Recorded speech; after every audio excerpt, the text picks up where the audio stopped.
Alagujothi academy வழங்கும் நம்ம area தொகுப்பில் உள்ளூர் செய்திகளை பார்க்கலாம்.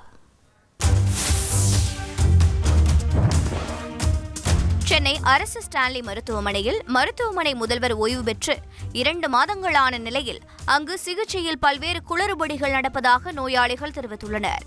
தண்டையார்பேட்டையைச் சேர்ந்த மூதாட்டி காளீஸ்வரிக்கு காலில் காயம் ஏற்பட்டதற்கு கையில் சிகிச்சை அளிக்க ஸ்கேன் எழுதி கொடுத்ததாக கூறப்படுகிறது. இதேபோல் தண்டையார்பேட்டையைச் சேர்ந்த சிறுவன் கோகுல் சிகிச்சைக்காக அனுமதிக்கப்பட்ட நிலையில் இரத்த பரிசோதனை முடிவை தாமதமாக கொடுத்ததாக தெரிகிறது.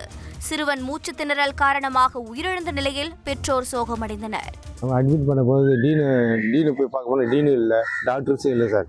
ஒவ்வொரு பிரச்சனையும் யாருமே இல்லாமல் தான் அங்கே பண்ணிட்டு இருக்காங்க சார். எதுவுமே சொல்லவும் மாட்டுறாங்க. அப்படி பையனுக்கு என்ன ஆச்சு?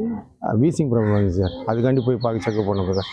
ஃபுல்லாக கழுத்தில் கையில் எல்லாத்தையும் ஊசி குத்தி போய் ரத்தமாக போய் ரத்தம் ஒரு எதுவுமே உள்ள இதே அவ்வளோ ஐஸ் மாதிரி ஆகிட்டா சார்.